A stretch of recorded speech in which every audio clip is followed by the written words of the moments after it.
রাঙামাটিতে United people's Democratic front সমর্থিত গণতান্ত্রিক যুব ফোরামের এক নেতাকে গুলি করে হত্যা করা হয়েছে। একই সময়ে গুলিতে আহত হয়েছেন তার দুই বোন। ১৭ এপ্রিল সকাল ৬:৩০টার দিকে সদর উপজেলার কুতুবছড়ি ইউনিয়নের কুতুবছড়ি উপপাড়ায় এ ঘটনা ঘটে। নিহত ব্যক্তির নাম ধর্মসিং চাকমা। তিনি কুতুবছড়ি ৪ নম্বর ওয়ার্ডের মৃত ধনঞ্জয় চাকমার ছেলে। ইউপিডিএফের যুব সংগঠন গণতান্ত্রিক যুব ফোরামের কেন্দ্রীয় কমিটির সহসভাপতি ছিলেন ধর্মসিং। এদিকে রাঙামাটিতে ইউডিএফ সমর্থিত গণতান্ত্রিক যুব ফোরামের নেতাকে গুলি করে হত্যার প্রতিবাদে ২ ঘণ্টা ব্যাপী রাঙামাটি ও খাগড়াছড়ি সড়ক অবরোধ করে রাখে বিক্ষুব্ধরা।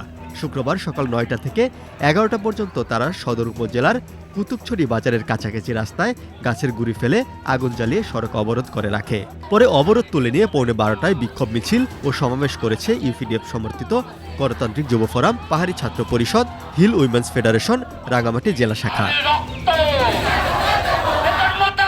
বিক্ষোভ মিছিলটি কুতুবছড়ি হাফ বাজার থেকে শুরু করে মহাপুরম উচ্চ বিদ্যালয় থেকে কুতুবছড়ি বাজারে প্রধান সড়ক প্রদক্ষিণ করে। পরে কুতুবছড়ি বাজারে দাঁড়িয়ে প্রতিবাদ সমাবেশ করে।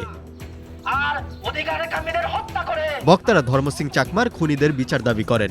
গুলি করে ইউপিডিএফ এর আন্দোলন থামানো যাবে না বলে হুঁশিয়ারি দেন। ধর্মসিং চাকমাকে নৃশংসভাবে হত্যা ও ২ নারীর উপর গুলিবর্ষণের প্রতিবাদে ও দৃষ্টান্তমূলক শাস্তির দাবি জানান তারা।